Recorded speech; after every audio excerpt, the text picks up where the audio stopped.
Bismillahirrahmanirrahim. Assalamu alaikum, hürmetli görürmelerimiz. İslam ve Biz programımızdan 145. saniyede görüşümlerini karşıladığımız. Ben Abdullah Yalğun. Kadirli görürmelerimiz, hem Allah'a malum boğandak, yıllardan bu yana davamlaştırıp kilovatkan bu programımızda her bir Müslüman Kur'an, sünnet nuru astıda düşünüş gerek boğan, eniq delil ispat asasıda düşünüş gerek boğan temalarını ayrım mavzuqan şekilde huzuruna sunup kilovatımız. Allah ömrümüzni qanchalik bununla fırsat bergen müddetkice inşallah yana milletimizge payidliq bo'lgan, milletimizning bilishi kerak bo'lgan, Müslüman xalqimizning bilishi kerak bo'lgan xilma-xil mavzularni yana inşallah to'xtalishga davomlashtiramiz inşallah. Bugün tünügün e'lonimiz bergandek bugungi temamiz ilgirki bir qancha son programmamizda biz ölümalar ve siyasetçiler hakkı toxtalayotgandik. Şunun davamı sübtide bugün ölümalar ve siyaset dünyası teması toxtalayotganligimizni e'lon berdik. Şu temada inşallah toxtalaymiz. Programımızdan daimlik aziz mehmoni hammalar tunuşuq bo'lgan hurmatli ustoz Sharq Turkiston Ölümalar birligi shundaqla Dünya Müslüman Alimlar birligi a'zosi Abdurahmon Jamol Kashg'ariyni taklif qildik. Qimmatli vaqtini chiqarib qadam tashlab qilganlik uchun ko'p rahmat aytamiz. Rahmat. Allah razı olsun. Qadrli görürmelerimiz programımız YouTube ve Facebook kanallarımız arkalı Naq Meydan'dan tarixlab Ekranda çıkıp duruyotgan numarımız şunaqla ijtimoiy fikir vasitalaridagi aloqa vositalarimiz orqali programmamizga aloqador har qanday fikr taklif bo'lsa, berishinglarni, savollaringlar bo'lsa, so'rashinglarni umid qilamiz. Shunaqla ko'plagan qarindoshlarimizni foydalanish uchun ham bahrlab qo'yishni ham unutmaysizlar. Tema albatta yuqori deganimdek o'limalar va siyosat dunyosi. Undaqsa bevosita boshlab ketsak, oldi bilan bununla texim fikrlab kirishdan burun bo'lib o'limalarning shu siyosat dunyosida bilishga tegishli ishlar haqida to'xtalib kirgan bo'lsak. Rahmat. Bismillahirrahmanirrahim. Cenab-ı Allah hamsına peygamberimizge dua salamlar olsun. Bu siyasette bilişçi meseleler ölümalar olsun.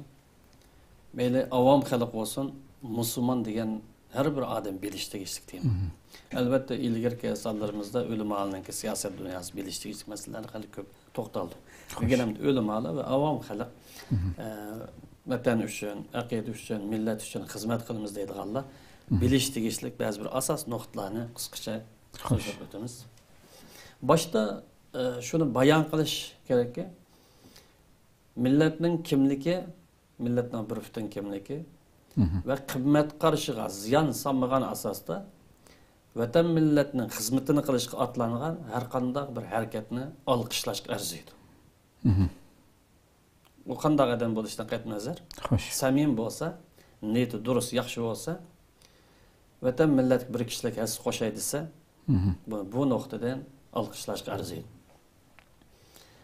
Endi bir Müslüman insonga nisbatan siyaset qilaman degan vaqtida aqida uchun, vatan uchun, millet uchun siyosiy harakat, siyosiy faoliyat yoki siyosiy kurash qilaman degan vaqtida uningga bir bo'lib ko'rsatmalar bor. Müslüman bo'lishibdi o'zi. Xo'sh. Shunga Müslüman inson siyaset dunyosida boshqalarni do'rab başkalar qandaq desa shunda qilib ketavermaydi.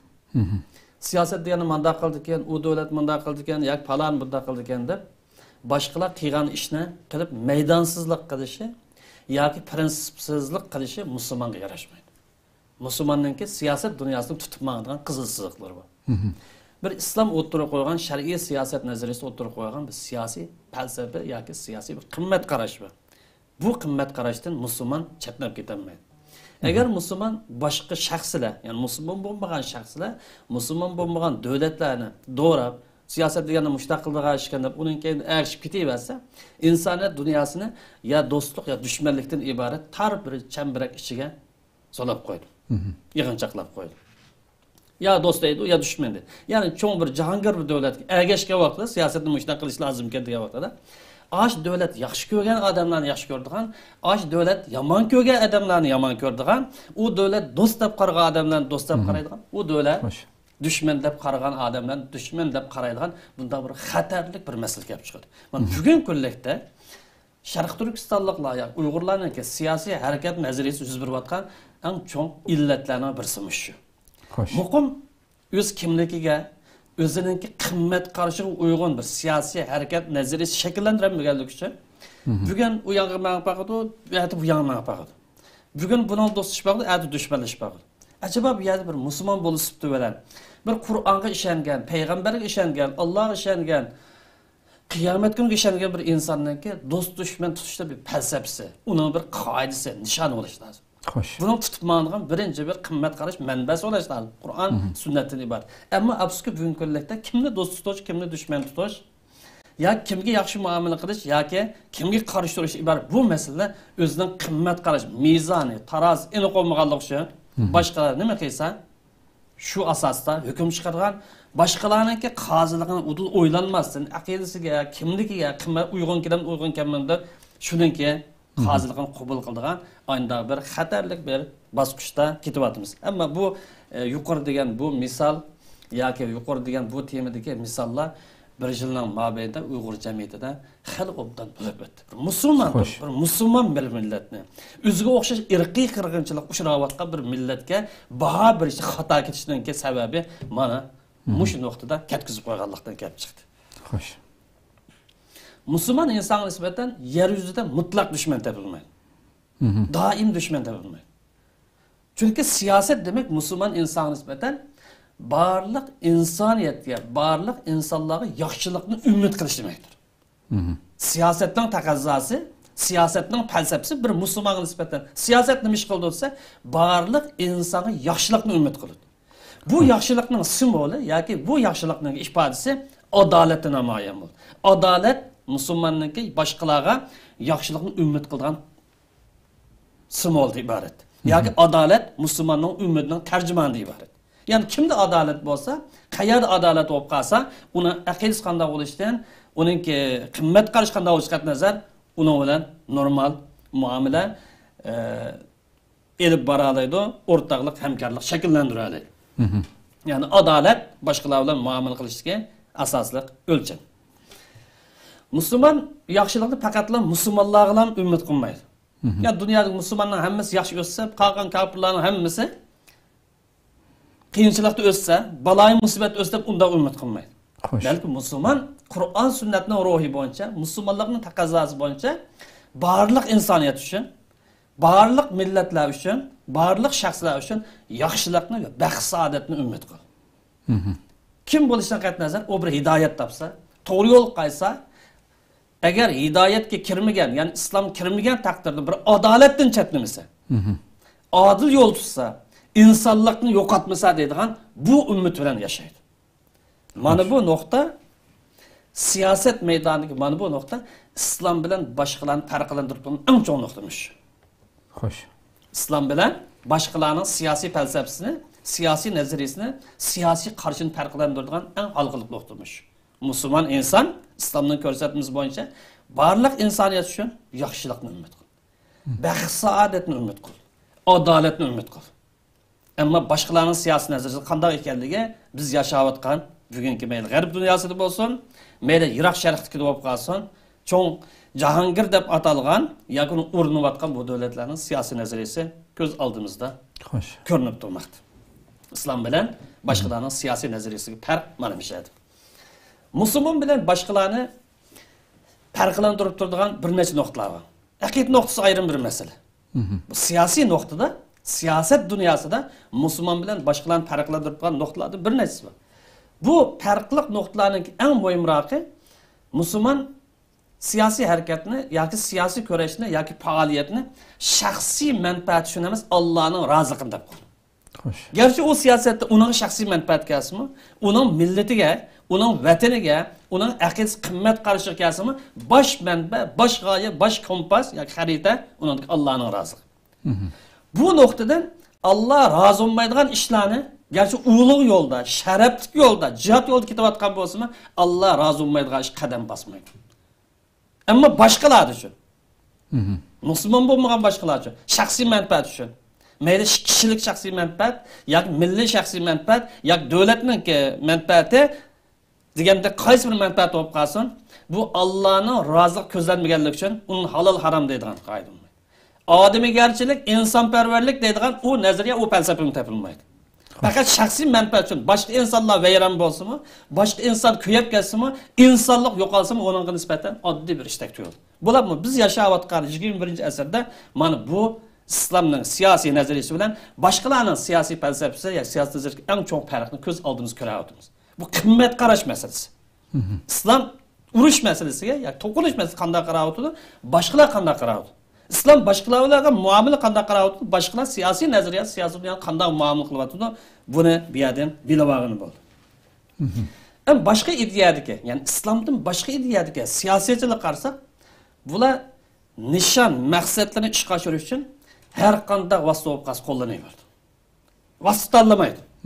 Nişan maqsadiga yetkazgan bo'lib qolsa, uning halol harimi, to'g'ri xatosi, odamgarchilik zid keladigan unimiz yo'q. Faşizm bo'lamdi, buddizm bo'lamdi, ya Xitoy parast bo'lamdi. Islom nima bo'lib qolsa, maqsadiga yetkazsa, qabul qilaverdi, qo'llanaverdi. Xo'sh. Buni misol keltirish menimcha hojatsiz. Xitoylarning u yerdan ko'rgani bo'ldi, Yahudlarni va G'arb dunyosi boshqalarni ko'z oldimizda buning misollarini ko'rgani bo'ldi. Ruslardan tatib bu ko'z oldimizda yashayotgan xaritada aniq chiqib turdi. Ammo Müslüman insan nisbeten Müslüman insan nişan maqsad yetish uchun har qanday vositani qo'llanolmaydi. Gerçi Müslümanning nishoni to'g'ri bo'lsa-mi, uning g'oyasi ulug' buyuk bo'lib ketsa-mi, hamma vositani qo'llanolmaydi. Gerçi Allohning roziligi deb maydon chiqqan bo'lsa-mi, hamma vositani qo'llanolmaydi. Balki to'g'ri bo'lgan aqidasiga uyg'un kelgan, axloqiga uyg'un kelgan, qimmat qarashiga, musulmonlik sufatiga uyg'un kelgan vositalarni qo'llana oladi. Agar to'g'ri bo'lmagan vositalarni, garchi nishon buyuk bo'lsa-mi, g'oya ulug' bo'lsa-mi qo'llanolmaydi. Bu bir musulmon siyosatchi bilan musulmon bo'lmagan bir siyosatchining orasidagi eng chong halqaliq farqlarning birisi. Musulmonning nazarida nishon g'oya bilan yo'l farq etmaydi. Bir-biridan ayrılmaydı. Gaye yol. Yol yoki vosita yoki usul. Yani nishonninki vositasi, nishonning usuli, nishonning taktikasi bir-biridan farq etmaydi. Ayrılmaydi.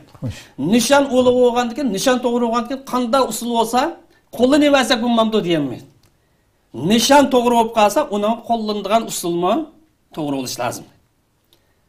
Bu şariatning maqsadlari deydigan bir panda, bunda bir qoida bor. Nishon farz bo'lib qolsa, uningga yetkazadigan vositam farz sanaldi. Xo'sh.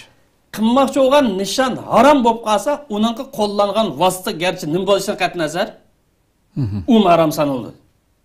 Ya'ni vosita yoki usul, yoki taktika, yoki yo'l g'oyaninki maqsadini ifodalaydi.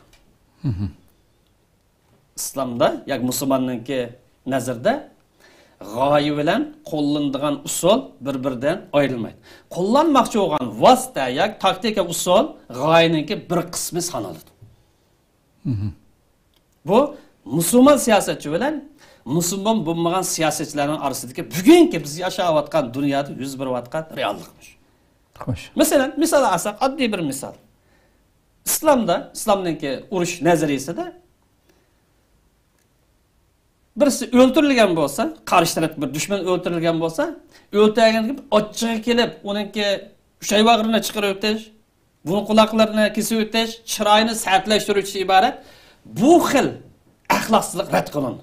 Garchi eng ashaddiy dushman bo'lsin. O'ldimi, o'lgan vaqtida o'z yo'lda o'ldi, tugdi.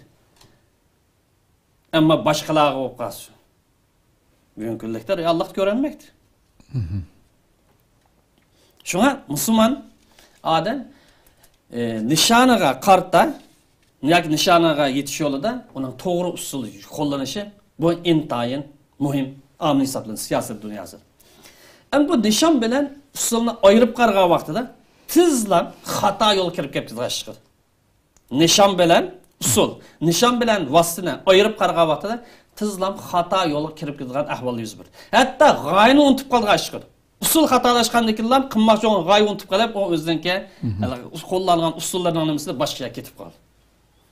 Demak, bu yerda vosita yoki usul yoki yo'l g'oyadan ayrilib qolgan vaqtida ig'ir xatolik yuz berdi. Hattoki sabdashlarni o'zgartirdi. sabdoshlar yoki yo'ldoshlar yoki bir septik odamlarni vosita to'g'ri bo'lmay qolib qolsa o'zgartirdi. Masalan, bir islom harakati deb qaraylik. Bir islom da'vatidagi bir harakat deylik. Misol, usul xatolashgan vaqtida bir bo'liklar norozi bo'lib chiqib ketishi mumkin harakatda. Bu to'g'ri bo'lmagan bir usulni qo'llandi deydi. Yana bir bo'liklar xato usulga kirib turib moddiy manfaat, nopuz, maqsad yoki shaxsiy manfaatni ko'zlab kiraverishi mumkin. Yuqori deganimizda bu yerda usulda xatolik yuz bersa, nishon maqsadni, g'oyani unutildiradi. Hatto bu yerda usulda xatolik yuqoridan sir yangi sabdoshlarni o'ziga qetish uchun qaysi bir sababdandir, yangi sabdoshlarni o'ziga qetish uchun nishonni o'zgartirish mumkin. Masalan, bir harakatni kim bo'lsin, bir harakatning nishoni bor. Bu nishon g'oyasi davom qilib ketyapti deydi. Qaysi holat bo'lsa, ojiz bo'lsin, kuchli bo'lsin. Ammo sirtda bir bo'lik odamlar buni qo'sha olmas. Boshqa davlatdan, boshqa aqidadan, boshqa dindan, boshqa falsafadan. Bu deydiki, biz bu nishonni bir oz bundan o'zgartmasak, ular kirmaydi ekan. Unda o'g'anda nishonni o'zgart. Demak, bu yerda usulda xatolik tadrijiy hatto nishonni o'zgartirishga ilm bor. Bunaqa men misol aytsak, misolchiq, ammo o'tib ketganim yaxshiroq. Xo'sh. Masalan, qisqacha ishorat qilib o'tib ketsak, Sharq Turkiston deb atalgan bu harakatninki unvoni bu millatdan sir davlatga tamsil qil, davlatni ishorat qil. Xo'sh. Vatanni tamsil qil. Ammo bu o'zgarib ketib qolsa, boshqa hukmlarni berish mumkin. Yaxshisi buni kirmay so'zimizni davomlashtiraylik. Xo'sh. Endi musulmonning hayotiga qarasak, musulmon prinsiplari, qimmat qarashlari stili bilan boshqalarninki oxirida qoldigan yo'l emas. Musulmonning hayotidagi yo'l, yoki musulmonning tutib olgan yo'li, prinsiplari, qimmat qarashlari va stili bilan boshqa millatlarninki oxirida qoldigan yo'l emas. Balki nishon maqsad to'p-to'g'ri yetkazgan eng sog'lom yo'l. Xo'sh. Masalan, ba'zida deyish mumkin. Bugungi kunda musulmonning prinsipini tutib olsak, islomning prinsipini tutib olsak, Qur'on, sunnat tutib olsak, biz keyinda qolamiz. Ba'zida deydi, qarshi musulmonlar abga, ongsiz, sapasiz ko'pincha. Demak, bu yerda bu ilg'or saviyadagi ongliq odam boshqa tursa, uning yo'lini tutib olmay, mushuldek tutib olsak, nima ish qila olamiz? Bu xil zaniyatga ideya kirishga duch kelgan skolarizm ideyasidagi yoki ongsiz, sapasiz musulmonlar mavjud. Musulmondagi bugungi ahvoliga qarab. Amaliyotda bu yerdagi masala islomning krizisi emas, islomning masalasi emas, musulmonlikdagi bir krizis. Ya'ni shu o'zi da'vo qilayotgan haliq shaxs musulmon bo'lib qolsa, uning krizisi. Sen boshqalar qiyos qilishing, o'zing qanday tushanding bu dinga, o'zing qanday ko'zaynak bilan qarayapsan, qanday muomala qilyapsan. Bu yerdan qarash lozim. İslam boshqalarning keyinda qoldigan yo'l emas. Mayli ilm-fan jihati bo'lsin, mayli sanoat jihati bo'lib qolsin, u aqidada albatta, axloqda albatta, qimmat qarashda, falsafada. Ma ilm ma'rifat bugun bo'ladi. Sanoatdami islom, Qur'on, ya'ni musulmon Qur'on sunnatni ko'rsatmasiga amal qilib qolsa, boshqalarning oldini menish kerak. Bu bütün insoniyatga yaxshilikni umid qilgan. Bütün insoniyatni to'g'ri yo'lga chaqarsak bo'ldi deb qaraydigan. Hidoyat yo'l kirsa bo'ldi deb o'rnak bo'ldi, o'rnak o'rnidagi bir odamlar. Kuntum xayra ummat uxtirnas. Ilm ma'rifat kayndi bo'lsa, sanoat kayndi bo'lib qolsa, fazilat kayndi bo'lib qolsa, yarashmaydi. Demak, bu yerdagi kashilar musulmonlikdagi kashilar, dindorlik kashilar, dindik emas, islomdik emas. Ammo o'zidagi kashilarni ba'zanlar boshqalarga yo'gashga yoki esib qo'yishga urinadi. Şuna deyimiz ki, Müslüman siyaset dünyasında to'g'ri yo'lni bilishga ve to'g'ri yo'lni taqozosi bo'yicha harakat qilishga muhtoj. To'g'ri yo'lni bilishga ve to'g'ri yo'lninki taqozosi bo'yicha harakat qilishga muhtoj. Agar izinib qolib qolsa, bu yo'lni aqli va bir musulmon topa oladi. Ham bunaqa yangi davrdagi siyosatchilardan pishqan, yetishgan siyasetçilik misal algan bo'lsa, bu sen degandek bir adam misal keltirib deyish mumkin ba'zilar. Yangi davrdagi pishqan siyasetchilardan misal algan bo'lsa, mutafakkir Ali İzzat Begovichni misal olsak bo'lsa. Bu adam Ali İzzat Begovich siyosiy axloq bilan siyosiy axloq bilan siyosiy nazariyani mujassamlashtirgan eng ilg'or namuna shaxs. Xo'sh. Siyosiy nazariya bormi? Yani siyosiy bilim bormi? Shu vaqtning o'zida siyosiy axloq. Bu musulmon siyosiyun bilan boshqa siyosiy yo'llar yoki boshqa soatlarni farqlantirib turgan narsa mishadi. Siyosiy axloq deydigan narsa islom. Ya'ni musulmon qilmoqchi bo'lgan har bir ishida mush ish musulmonlik yarashamdi, yarashmam. İslamdan qimmat qarshi uyg'un kelamdi, uyg'un kelman. U foyda manfaat masalasi, u ayrim bir masala. Xo'sh. Foyda manfaatniki bosh tarozi bo'lgan qimmat qarash uyg'un kelamdi, kelmamdi. Bu o'lcham bir qildi. Shun foyda qiladi deb o'g'irlik qilmaydi, qima o'ynayolmaydi, tiz pul topib qolib oldi deb jazolxo'rlik qilmaydi va undan boshqa nurg'on sabablar. Hatto urush bo'lgan vaqtida dal-daraxtni kesib o'tolmaydi, o't qo'yib o'tolmaydi. Hayvonlarga undan boshqa narsalarga ziyon berolmaydi. İbadetxonasida shug'ullanadigan rohiblar, poplar yana bir so'p qalsa, ularga chaqirish bo'lmaydi. Xotin kishilarga chaqirish bo'lmaydi, kichik bolalarga chaqirish bo'lmaydi. Qurol ko'tarmagan odamlarga chaqirish bo'lmaydi. Bir bo'lib bu yerda axloq qoidasi bor. Bu Ali İzzat Begoviç eng ig'ir kunlarda bu Bosniya urushi 3 yil qadar davomlashdi. Irqiy qirg'inchilik Avrupa qit'asida emidi dunyoda ko'rildi. Xo'sh. Eng ig'ir kunlarda ham umid qolmadi bizning g'alaba qilishimiz butun tugashdiq deb qargan shu kunlarda Ali İzzat Begoviç mag'lubiyatni mundaq tasvirlaydi. Mag'lubiyat degan sening dushmaningdan yengilib qolishing emas. Dushmaningning sendan g'olib kelishi emas, yoki seni yo'qotib tashlash emas, bu mag'lubiyat emas. Sen haq yo'lga chiqqan bo'lsang, g'alaba qilgan aşu. Haq yo'lda harakat qilgan bo'lsang, g'alabaning yo'li aşu. Mag'lubiyat nimasi? Sen g'alaba qilsangmi, urushda, jangda, dushmanga o'xshash qiliqni qilsang, dushmanga o'xshash haliq uchib qolsang, sening mag'lub bo'lganing aşu. Demak, sen kimligingdan voz kechsang, qimmat qarashingdan voz kechsang, musulmonlik axloqidan voz kechib jangda g'alaba qilsangmi, sening mag'lub bo'lganing mag'lub bo'lgan. Demek bir yerde uğraştı mı, candı mı sen üzerindeki obrazından, kımmet karşından, kimlikinden vazgeçmezsin gerekti. Bu en ağır günlerde irqiy qirg'inchilik beshidan kechirayotgan ahvolda aytgan bir so'z. Shunga Ali İzzat Begoviç askarlarning birisi, o'zining askarlarining birisidan bir savoli bunda javob bergan. Bu askarlarning birisi, bu Sırplar, Yugoslaviyaliklar. Bizning nayat ağır xabalaq keldi, ağır derecede xo'rladi. Bütün usullarni degdek ishlat. Biz bu düşman qanday qilgan bo'lsa, ashunday qilsak bo'lmaydi. Biz bu düşman o'xshash shakl javob bersak, raddiya bersak, ash taktikani qo'llansak bo'lmaydi degan vaqtda İzzat Begoviç biz düşmandan muallim tutib olsak to'g'ri bo'lmaydi. Bizning qiladigan ishimiz bor, qilmaydigan ishimiz bor. To'g'ri ish va xato ish bor. Bu yerda bizda idora qilib turadigan, bizning harakatimizni sizib beradigan bir qoida bor bu yerda. Biz düşmanni muallim tutmaymiz. O'zimizning qimmat qarshi asosida elib boramiz bu harakatni, bu mustaqillik harakatini degan. Demak, biz xulosaga musulmonlar qimmat qarash, kimlik masalasida qiladigan harakat masalasi dushmanlarni do'rgan zaman mag'lubiyat kuchaydi. Ammo taktik masalasi, usul masalasi islomning qimmat qarishiga zid kelmaydigan taktika, usul chora, tadbirlar bo'lib qolsa, uni kimdan bo'lsa uni foydalansin. Hatto Xitoydan bo'lsin foydalansin. Urush taktikasi usubida. Muhimi, musulmonlar qimmat qarishiga, musulmonlarning kimligiga, axloqiga zid kelmaydigan bo'lsin. Xo'sh. Masalan, bugungi g'arb dunyosini qarasak, davlatning boshqarish sistemi jihatda islom dunyosidagi insonlar qarg'a vaqtida chiqoldi. Bugungi asrda, ko'n asrning bu ikki asr mobaynida davr Yevropalikning davri bo'ldi. Bular bu siyosiy nazariyaga kelgan vaqtida xalijiq masalalarni ishlab chiqadi. Garchi ikki xil tarozini o'lchaydigan, ikki yuzlamlik qiladigan uch-buch falsafasi bo'lgan bo'lsin bugungi kunlikda.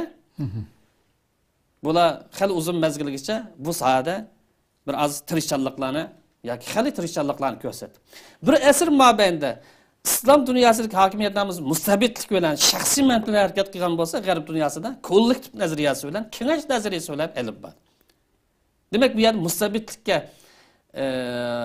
to'saliq bo'lgan bir bo'lak chora tadbirlarni davlat boshqarish jihatda o'tirib qo'yadi. Bundan biz foydalansak, albatta bo'lamiz bo'ldi. Chunki bu islomning qimmat qarishiga islomning ko'rsatmasiga zid kelmaganlik uchun. Lekin bir qimmat qarash jihatda, kimlik jihatda dushmanni doğragan zaman bu mag'lubiyatga elib bordi. Demakchi o'g'limiz bu mayli o'limali bo'lsin, mayli uningda o'zini musulmon deb qaraydigan odam bo'lsin, bu siyosat dunyosi kirgan odam bo'lib qolsa, bu yuqorqi masalalarni bu bilishi bu intayin muhim deb qarayman. Xo'sh. Ko'p rahmat.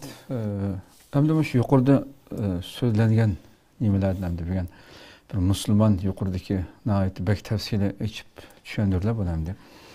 Musulmon siyosatchi bilan Müslüman emaslarniki, karşımızdaki düşmanlarniki. Hem de şu uzun tarihka ketişine uyaga qarashning hacet yok. Bir gün hem de karşımızdaki Müslümanların karşısındaki daha dünyaya özününki siyasetlerini şunu yeyişqa, şunu örnek elişqa çağırıp atkan demokratiya namida, bu namida bunu bazarga silib atkan bu medeniyetninki, mesela Garip medeniyetninki, bu siyasetninki bulup şu uruşdan keyin G'azzaga qilingan. Bütün o insani qimmat qarash, Garipning qimmat qarashining hammasining dastilib, yanchilib, vayron qilinganligini hali ham ko'rib turyapmiz, yashayapmiz. Uning hammasi bilgan bir o'tir sharqdagi bu shumbuya bütün dunyoga hiçbir narsani, hiçbir qimmat qarashni ko'zga ilmagan shaklda dafsanda qilyapti. Bütün kameralarni oldida qilyapti. Xitoydek bir mal'un bizning vatanda mundaq vahshiy kameraning ichida qilmagan bilan Xitoy uningdan vahshiyasini qilyapti millatda. İnsaniyatni dafsanda qilish, qirg'in qilish hamma narsa jihatdan. Bu bütün kamerani oldida qilyapti. Birlashgan Davlatlar Tashkilotidek dunyoga ashlarning xavfsizlik odam kuchlariga o'rinlarga shularning odamlarini o'ldiradigan degan mesela. Bu nima qilyapti? Uning organlarga egallagan rayonlarga hujumni qilyapti mesela. Bu hamda qarshimizdagi bütün musulmon emaslarningki vahshiyligini ko'rsak, yana shu musulmon siyosatchining shuncha tilga ilingan sifatlariga ega shaxsni islom dunyosida musulmonlarning diyorida hiçbir yerde fakat kitaplarda, sizlerdek ölümalar oturup koyup ötülgen meselede emniyette icra buluvatkan anca bu cemaatlerle söyleydiğen bir Müslüman. Nimişka mesela örnek elindiğen muşu Müslüman şahsiyet, Müslüman siyasetçide buluşuk tegişlik işler reallıkta görülmeydi bu neslerde. Sizce? Çünkü Müslüman diyardakiler hemmesi özünün şahsi menfaati ya ki devlet menfaatine o İslami köz qarashning hammasini qo'ldan kelganlar ishtirib etishligiga gelmesin. Bu tema bek bir cho'ng bir temada ayrim bir to'xtalsak bo'ldi. Qisqacha bu yerda bayaqib bilsak, yuqori deganimizda bir asr mobaynida islom dunyosi mustamlika ostida mustamlikani beshidan kechirdi. Bir qismi sharqninki, Rus bilan Xitoyning mustamlikasi, yana bir qismi g'arb dunyosiningki mustamlikasini beshidan kechirdi. Xo'sh. Hamda bu musulmonlarningki angsizligi, mustamlikaga uchrash ta'siridan ve uningda ilgirki ahvollardan musulmonlar islomni sog'lom bir tushunish, bir butun holatda tushunish, islomga amal qilishda ig'ir darajada kamchilik o'tkazadi. Hattoki bir qism oldini qisabda deb qaragan İslam da'vatchiligi bilan shug'ullangan bir qism odamlarmi islom tushanchisida xatolik o'tkazgan. Mesela şu 20. asr qarasak, islom dunyosida uyg'unish yetakchilari deb qaralgan bir qanchalar shaxslar tilga olgani bo'ldi. Masalan, Muhammad Abdu, Rashid Riza, Jamoliddin Afg'oniy ba'zilar e'tirof qilsin, qilmasin deydi masalan. Rashid Riza, Abul Ala al-Mawdudi, uningdan boshqa bir moch sondagi shaxslar var. Mesela Muhammad Iqbal, Hindiston qit'asi misol qilib qo'ysak. Acaba islom dunyosida o'limalar buningdan boshqa uyg'unish yetakchilari yo'qmi desbat? Ammo ast. Bizning vatanimiz misol qilib qo'ysak, oz ushqay. Xo'sh. Balki bizning vatanda 24 ming masjid deb qaralsa, shuningdan bir 100 jonliroq o'lma bo'lib qolsa, boshqacha holat shakllandi. Abduqadir Damallam yalğız qalmaydi. Sabit Damallam yalğız qalmaydi. Bu özümüzden misal alsak, bizga mustamlikada. Bu başqa mustamlik kuchlarga geldimi? Bu musulmonlarda islom tushunchasi bir krizisga uchradi. Vaiz ulamoları, yoki va da'vatchilarningki pachamparat masala, tarmoq masala, vaqtda keyin dubosim bo'lgan masala. Bu davlatchilik yangi yo'qolganlik uchun ummat hukmi tövellep ketganlik uchun parcha-parat masalalar shug'ullanib, bu davlat masalasi, siyosat masalasi, qimmat qarash masalasi, bu taraqqiyot, gullanish, bu masalalarga kalla ajratilgan odamlar az ushgan. Bu reallik mos reallik. Buni Shakib Arslonninki musulmonlar nima uchun oqida qolgan, boshqalar oldiga o'tib ketgan degan kitob. Buning misollarini bizdan guchilar ko'rib olsa bo'ldi.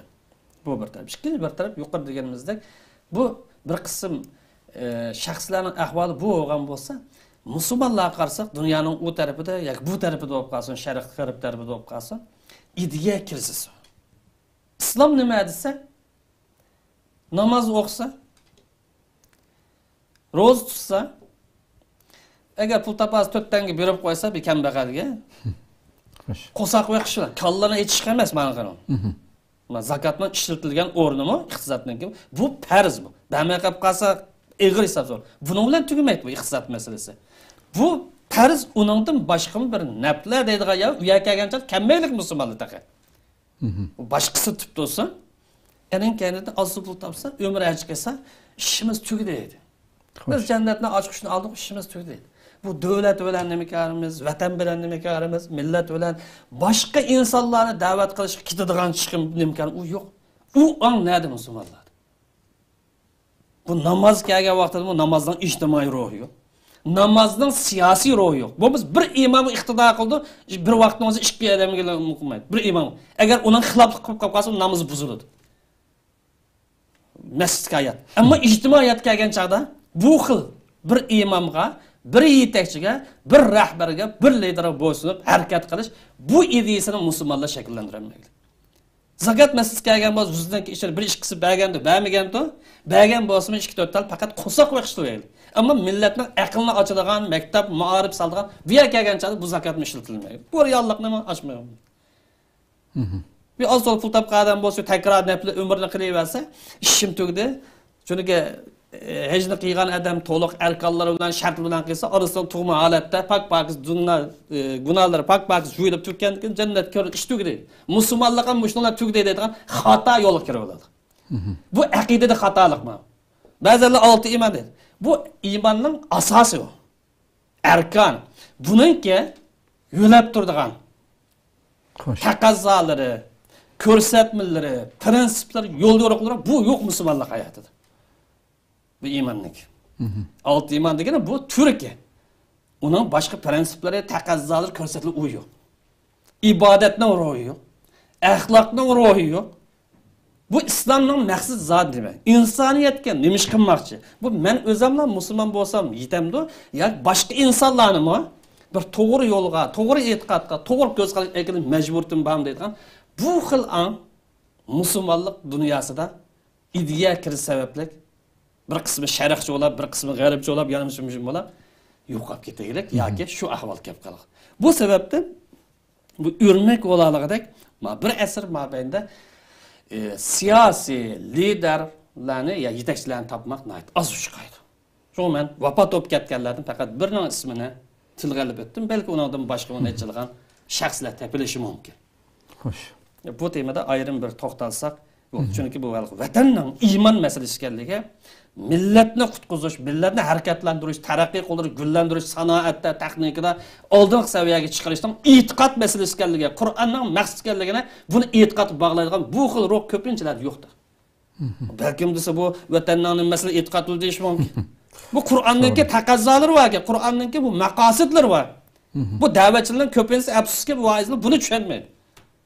Bu yerda masjidda, bu yerda faqat bir hajga olsa, umraga olsa, 5 vaqt namozni joyida o'qisa, jannat ochiqishini oldin deydigan bu xil tashviqot bu musulmonni buxtum holatga, ongsiz holatga, g'oyasiz holatga olib qo'yadi. Ijtimoiy hayotni, siyosiy hayotni, iqtisodiy hayotni, tijorat hayotini bu iymon doirasidan chiqarib o'tganlik uchun musulmonning hayoti bu xil namika, bu xil abga holatda. Buni qarab boqaylik. Gap açılıp kaldı bir az. Acayip. 2017'den tartib hozirga qadar bir yil ilgari deydi mesela 2020 yoki mush yildan beshig'icha necha yuz ming odam chatda bo'lgan bo'lsa hamma siyosiy bo'lib ketdi. Bo'lib oldi yoki bo'lib ketdi. Xo'sh. Bu odamlarning qanchasi turalida, qanchasi yo'qolib ketdi. Qancha samimiy siyosiy holatda, siyosiy yo'ngi bo'lolmaydi, siyosiy faoliyat hayoti maydon qanchasi bor, qancha birisini yo'q. İman meselesi de olsun. Bu vatanni imanı bağlayan vaxtida, milletni qutquzi iman bağlayan vaxtida, bu insanın insandek şerifi bilen, izzet şerifi bilen iman meselesi ekanligida bağlayan vaxtida, o adamni keçip ketenmeydi, yok olup ketenmeydi. Ama qani bu adam? Demek bir imanı bağlanmasa, menfaat başka yerden olmaz, ketip kalır. O peşine eşik olup, yolunun uçada ihtiyat bilen mağlayan nurgu adamlar çıkıyor. Bu vatan, onun vatanı emas mı? İslami vatan. Bu alimlerimiz sözlüge vaxtida vatan mustamlik aslı uçup kalgan çağda hareket götüş, her bir Müslümanın qari cho'ng kichikdimi er ayol hammasidan mecbur etdi. Eğer sözlegen bo'lsa, so'laydigan bo'lsa. Qani bu adam yo'q. Meydandagi bu adamlar sani barmoq aran chiqib. Shundoq turiblar bir-birisi kallı so'qash turgandek, çocuk orası so'qash turgandek, istihbaratdan o'yallar bir-birisi bilan qattiq so'qash turmoqdi. Nishon birligi, g'oya birligi, ona yo'l birligi u shakllanmagan. Demek yuqordi degan. Biz mesela bu siyaset meydan chiqqanlar uchun rioya qilgan bo'lsa, axloq rioya qilgan bo'lsa, biz yiqsak bo'lmaydigan bir musulmonni izzat sharafini tushirsak bo'lmaydigan, uni mo'lla qatqizib, uni o'rniga chiqib olsak bo'lmaydigan, bozorni men topman deb uni uzun tushirsak bo'lmaydigan deydigan, bu narsa rioya qilgan bo'lsa, bugun unda ahvol qolmaydi. Ahvolimiz bir oz yaxshilangan bo'ladi. Ahvol bu milletning ahvoli. Yani şundak dolu cennetten açık şu yançık dedek oyundak tuygulan yaşayın. Kıyamet günü hesap yap kalsa Allah Teala her bir adamdan ayrım hesap alır. Ha bunu ölümalı kılıp debitini ona da kurtulanmaydı. Bunu siyasetçilik kılıp ona da kurtulanmaydı. Her bir adam mesuliyetini öz yalğız verdi. İlim ehli olup kalsa ona yarışa hesap verdi. Yançık pulu cıkırak olup kalsa her bir dolarlık ayrım hesap verdi. Siyasi kallası olup buna beşinin şık tıkı vargan bolsa, onun da hesap verdi. İstihbarat, onun hareketini kılmak, onun da hesap verdi. Bu İslam'daki mesuliyet felsefesi bu. Ama bu kadar ruh yok ki. Buna biz ayrım İnşallah. toxtalsak olur. Hoş. Rahmet. Undaqda ölümanın siyasi meydanı qandaq bo'lishi kerak degan bilan tugatsak. Biz hem de ötken katılımda bu vakit biraz toxtalgan, bunu biraz yana kısır bir şekilde bayan qilish to'g'ri keldi. Çünkü bu mesele biraz oydinlashmagan vaqtida ötken katılımda bir qator gaplarni qilgan, shuni qator qisib o'tsak, bugun kunlar qandaqdir? Shaxslar, ba'zi tashkilotlar, yoki ba'zi aqimlar odam to'plamoqchi bo'lib qolsa-mu o'limga ehtiyoj tushib qoldi. Birer fikrini bazağı selip güçlendirmekçi olup kalsın ölüme ihtiyaç çıkıp kaldı ki. Biz özünü meşrulaştırmakçı olup kalsın ölüme ihtiyaç çıkıp kaldı ki. Hoş. Aynı düşündüğü akşaydı. İhtiyaç emeliyatı düşetti. İslam'ı sağlam düşengen boz düşetti. Ölüme cahil olmamız takımı düşetti. Bunu değişimiz sebep ihtiyaç düşken çağda sen aldığı çıkmamsan kansan dep dolaş. Başka vaqt kelgan çağda mening qilgan ishim to'g'rimi xatomi, halolmi harommi deydigan aya kelgan çağda bu odamlarning hech birini topib qo'yilmaydi. Ishni qilib bo'lgan vaqtida bu ishni menda qilib ketgan buning fatvosi hukmi nima edi deydi. Ishni qilib bo'lgan vaqtida. Asli bu ishni qilishlikka to'g'ri xatosi bir qarash lozim. Yani bugungi kunda ba'zilar nazarda bir tashkilotni kuchlantirish, bir fikrni kuchlantirish, birisini bazaga solish uchun o'limali uning imzoni qilib bersa, jonlanadigan bo'lmasa ojiz bo'lib qoldigandek aynıdaq bir ko'rinish maydonda bormisi bu. Valla keskin meseleler haqida o'limaning maydoni ayrim mesele biz o'tgan ko'p to'xtaldik. Vazifalarning mas'uliyati. Ammo shuna o'sha bir ijtihodiy masala, ehtimoliy bir manfaat masalasi qarta o'lima qanday bir yer turish lozim. Bu masalani bir oz ichiq to'g'ri qildi. Bularni o'zining haddini sal bilib ish qilish uchun. O'lima har qanday ishda Qur'on sunnatniki mizon asosida ish qilish lozim. Her kadar bir iş gelgen çağda Kur'an sünnet mi değil? Vahiy mi değil? Birinci menbe. Buna iş kılış. Her kadar işte ölümmalık salayetini saklayıp müstakil fikir kılış lazım. Bu ikinci nokta. Her qanday meselede ölüme olsa ölüme salay saklar. O bu demezsen, onun bununki bir yer qaramasın, gözü qaramasın, müstakil fikrini saklaş. Üçüncü olab ölüme İslam'ın prensiplerinde yoki vatan millatga aloqador halqiliq masalalarda meydanini aniq tutib chiqish lozim. Xo'sh. İslam'ın prensipleri mesela olib qolsa savobit deymiz, aniq masala, bu yerda maydon aniq bo'ladi. Shunga o'xshash bu vatan millatga aloqador bugun bu masalalarda. Bu usul fiqhida, ya'ni bu İslamning tushunishning asosiy qatorida bir qoida bor. Millat ehtiyoj bo'layotgan masalalarni oydinlashtirish uchun, ya'ni javob berish uchun kechiktirishga bo'lmaydi deydigan. Shu bu yerda bu vatan millatniki, dinniki xizmatini qilayotgan yoki bir mujodil ko'rish bo'layotgan yoki bir ba'zi masalalar chiqib qolib qolsa, bu yerga kelgan chog'da bu o'limani topqinimiz o'limamiz. Shu yerda islomning prinsiplari bo'lib qolsin yoki vatan millatga xalqiliq masala bo'lib qolsin, bu maydonini aniq qilib yashashi. Enin kendi haq meselesi kelgancha, haq bu yerdagi ehtimoliy masala emas, yoki shak masala emas, yoki nechiqil emas, keskin bo'lgan, aniq bo'lgan haq masalasida haqni bayon qilish jur'at bo'lish. İslamning haqiqatlarini bayon qilishda, hukmlarini bayon qilishda keskin bo'lish. Hem İslamning prinsiplari haqida shubhi deganga o'xshash yoki gumon, sapsata deganga o'xshash bu xil narsa paydo bo'lgan, buni vaqti-vaqtida jonliq raddiya berish bu ulamolarningki majburiyati. Bu yuqorqi programmada deganimizga qo'shimcha holatda. Endi ulamolar har qanday bir masalaga bir ifoda bildirgan vaqtida yoki pozitsiya bildirgan vaqtida ikki nuqtaga diqqat qilamiz xatosi shu. Bunun birisi Qur'on sunnatning ko'rsatmasiga rioya qilmasa, aniq ko'rsatmasi, ehtimoliy emas, keskin bo'lgan ko'rsatmaga rioya qilmasa, xatosi shu. Ikkinchi birisi har qanday bir ishda ya'ni ijtihod qitava bo'lgan. Keskin delil olmagan payda manfaat meselesi, payda varmı, ziyan var mı diye ihtimali meselede buna mesela obdan tekşürüp aldıkken obdan dengsep muamele kılmız hatalıdır. Ya kısamlı bol değil karşı yok. Keskin hüküm olsa başüstü kiteverimiz. İkinci birisi ihtimali meseleler var. Yani ictihat karakter. Köp degen mesele ictihat karakter degen mesele. Mesela bu vatan milletinin mücadelesi köp degen mesele ictihadi mesele. Mesela buna qatarda neçilik misallarni aytishim mumkin. İmza toplash, odam toplash, tashkilot qurish, saylom o'tkazish, o'ch-bo'ch degan o'sha masalalar hamasi ijtihodiy masalalar. Bunga o'xshash masalalarda buni foydasini obdan dansab. Xo'sh. Ifoda bildirmay, ko'chining besimi manda, xalqning besimi manda, tashkilotning besimi manda, yoki boyning chaqirig'i manda muomala qilib qolib qolsa xatodir bo'ladimi? Shu bu yerda tutadigan manba, uning xaritasi Kur'an sünnetini ko'rsatmasa, enin kendi payda manfaatini obdan o'lchab, obdan dansab muomala qilish. Bu yerda boyning ko'ziga, tashkilotning besimiga, yoki ko'chining besimiga parvo qilmaslik lozim. Xo'sh. Xo'sh. Bu sababdan o'lima degan kishilar qaysi ko'chani ma'qul menga bo'lmaydi. Shular moyan ketib borib men mangay desin. Yoki bir shuart o'z kendidan ketaversa bo'lmaydi. Bu o'lchamni o'zi qo'yish lozim. O'lima degan kishilar tashviq qilgan yoki da'vat qilayotgan masala to'g'ri bo'lsa, o'zi qanoatlansa, uni qo'llasa, hamkorlasa, qatnasa bo'ladi. Burun deganimizda. Agar uninga qanoati bo'lmasa, to'g'ri deb qarmasa, bu yerda besimga kimdan bo'lishiga nazar bosh egmaslik lozim. Bu o'limalik maqom deymiz.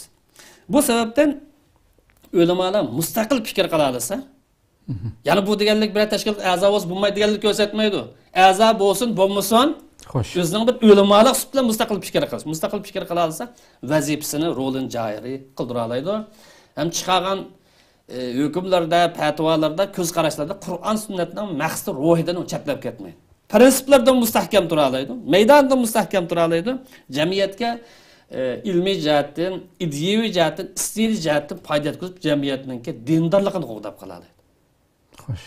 Bu orqali kishilarning yaxshi ko'rishini, qo'llashini keltira oladi. Buning rioya qilgan vaqtida ulamo aning kentin o'zining vazifasini joyida ado qilgan bo'ldi. Ulamoniki mustaqil maydon deymiz, bundan iborat. Ko'p rahmat. Alloh razı olsun. Qadrli ko'ruvchilarimiz, shuna qilib bugungi sonimizni bu yerda oxirlashtiraylik. Haqiqatan bugungi temamizga oid tefsili halette pek aniq tushundirildi. Rabbim inşallah sözlengen bu mezmunlarni haqiqiy ravishda tushunib bo'libmi millatning yetakchileri bo'lishi kerak bo'lgan milletimizni her zaman tarixdan buyon ne güzel işler vücutga chiqqan bo'lsa vatanda shu olim ulamolarninki sapning oldida bo'lishi millatni yetaklab mengishi orqali vücutga chiqdi. Bundan keyin shunday bo'lishi uchun haqiqatan bu olim ulamolarninki mas'uliyatiniki qanchalik sil, qanchalik muhim ekanligini ko'rsatgan mazmunlar nihoyat aniq tushuntirildi deb qarayman. Inshaalloh Rabbim bunun quloq selib anglaydigan kishilarni ko'plab chiqarib berishini tilaymiz Rabbimizdan. Allah ömür verse yana bir qatimliq suhbatda ko'rishguncha aman bo'lg'aysizlar.